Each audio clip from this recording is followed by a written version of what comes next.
Copyright disclaimer under Section 107 of the Copyright Act 1976. Allowance is made for fair use for purposes such as criticism, comment, news reporting, scholarship, and research. Fair use is a use permitted by copyright statute that might otherwise be infringing. Non-profit, educational or personal use tips the balance in favor of fair use. सुग्गा बोलता है उस लड़के को तुम पर crush है। जेके सोचता है वो बोल तो सही रहा है।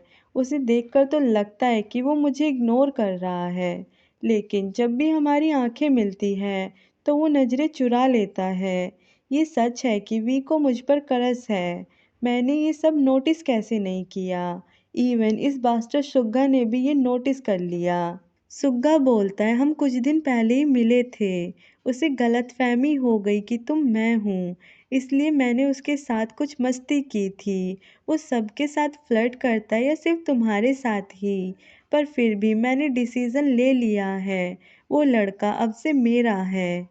ये सुनकर जेके का दिमाग खराब हो जाता है। जेके बोलता है तुम्हारा मतलब क्या है? अभी अभी तुमने कहा कि उसे मुझ पर क्रश है। सुग्गा बोलता है हुज केयर, ऐसा तो नहीं है कि तुम मुझसे ज़्यादा अच्छे हो।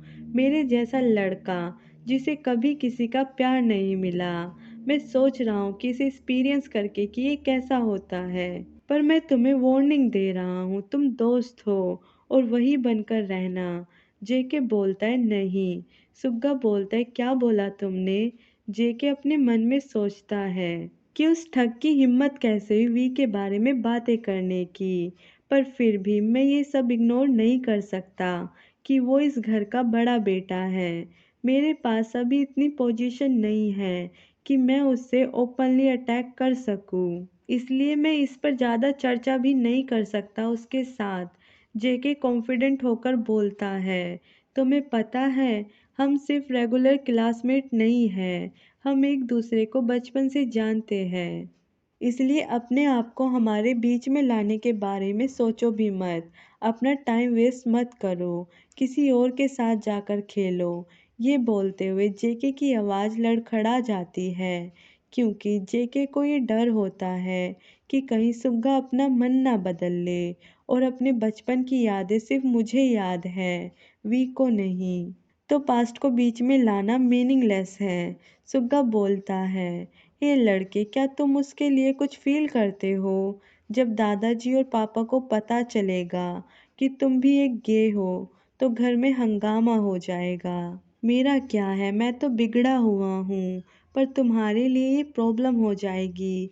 जेके बोलता है मैं उसके लिए कुछ भी फील नहीं करता, लेकिन तुम्हें पता है वो मेरे लिए फील करता है, और अगर वो मुझ में इतना ही है तो तुम कुछ भी नहीं कर सकते। जेके स्कूल आ जाता है। वो एक पेड़ पर मुक्का मारता है।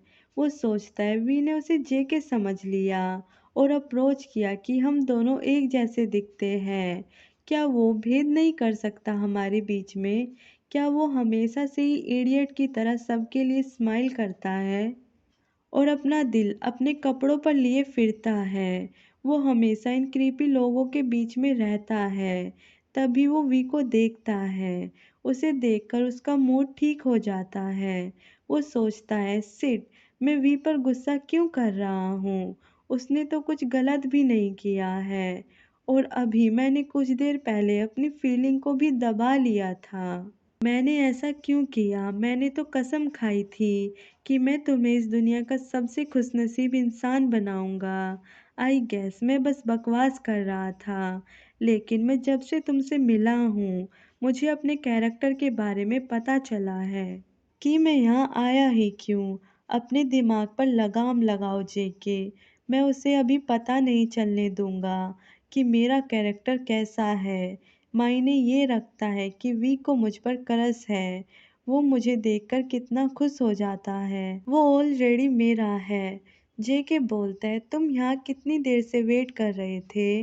वी बोलता है मैं बस अभी अभी आया हूँ। जेके बोलता है तुम अभी अभी किससे बात कर रहे थे, वो भी इतनी बड़ी स्माइल के साथ? वी बोलता है अरे वो तो मैं। जेके बोलता है वो तो मैं क्या? वी बोलता है मैंने अभी अभी किसी को डेट करना स्टार्ट किया है। जेके वी को मैसेज करता है कि तुम घर साथ चलोगे क्या? वी बोलता है नहीं, मैं आज घर जल्दी जाने वाला हूँ। जेके बोलता है वी तुम्हें पढ़ाई करनी चाहिए सिटी हॉल में, मिड टर्म के एग्ज़ाम आने वाले हैं। हालांकि वी कोई रिप्लाई नहीं करता। जेके सोचता है मैंने अभी अभी सुना है कि वो किसी को डेट कर रहा है। वो उस दिन कितना खुश था उससे बात करते हुए। क्या वो उस लड़के के पीछे इतना पागल है कि वो मुझे ही छोड़ देगा? जेके खिड़की से बाहर देखता है कि बारिश होने वाली है।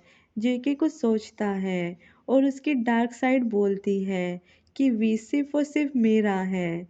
क्लासमेट बोलते हैं कि बारिश हो रही है, स्कूल खत्म हुआ, अभी ये बारिश क्यों होनी थी? जेके सोचता है पता नहीं वी अम्ब्रेला लाया है या नहीं। मैं नहीं चाहता कि वो भीग जाए। जेके अपना अम्ब्रेला लेके क्लास से बाहर आता है और वी खड़ा होता है। वो बोलता है मुझे बारिश खत्म होने का इंतज़ार करना चाहिए क्या?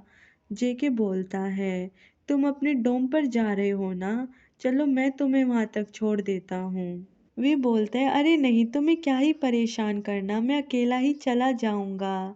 ऐसा बोलकर वो वहाँ से भाग जाता है और बोलता है कि घर सेफली जाना। जेके बोलता है अरे रुको वी। तभी वहाँ जिमिन आता है और वो जेके से बोलता है तुम इतनी जल्दी में क्या कर रहे हो लड़के, हटो यहाँ से। वो वी की ओर जाता है और बोलता है तुम एक लूज़र की तरह बारिश में क्यों दौड़ रहे थे? तुम्हें अम्ब्रेला शेयर करना है क्या? वी उसे थैंक यू बोलता है। जिमिन बोलता है तुम अभी अभी बारिश में आए हो और भीग गए हो। जेके उन्हें एक साथ देखकर जलने लगता है। वो सोचता है वी मुझे अवॉइड करने की कोशिश कर रहा है। जेके सोचता है इसलिए वो मेरे मैसेज का रिस्पॉन्स भी नहीं करता और वो मुझसे स्कूल में भी नहीं मिलता। मैं जानता हूँ कि वो किसी और को डेट कर रहा है, पर वो मुझे इतना इग्नोर क्यों करने लगा है? वो मुझ पर कितना तरस खाता था और अब देखो तो। जेके उसे किसी लड़के के साथ जाते हुए देखता है। जेके फ्रस्ट्रेट होकर बोलता है नहीं ये नहीं हो सकता, ये ऐसे एंड नहीं हो सकता। जेके बोलता है तुम स्टडी हॉल में क्यों नहीं आते? वी तुम्हारे बिना पढ़ना बहुत बोरिंग लगता है। वी बोलता है दरअसल बात ऐसी है कि तभी एक लड़का बोलता है हे लड़के तुम जेके या जो कोई भी हो, तुमने सुना ना वी ने क्या बोला?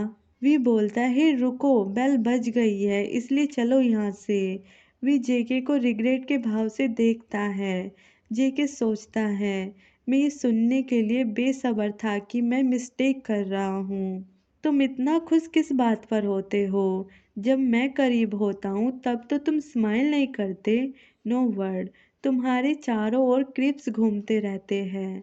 मैं तो एक जेंटलमैन की तरह तुम्हें खुश रखना चाहता था, पर अब सच बताऊं तो मुझे तुम्हारी हैप्पीनेस से घंटा फर्क नहीं पड़ता। मैं अब तुम्हें हिप्नोटाइज करना चाहता हूँ, अट्रैक्ट करना चाहता हूँ।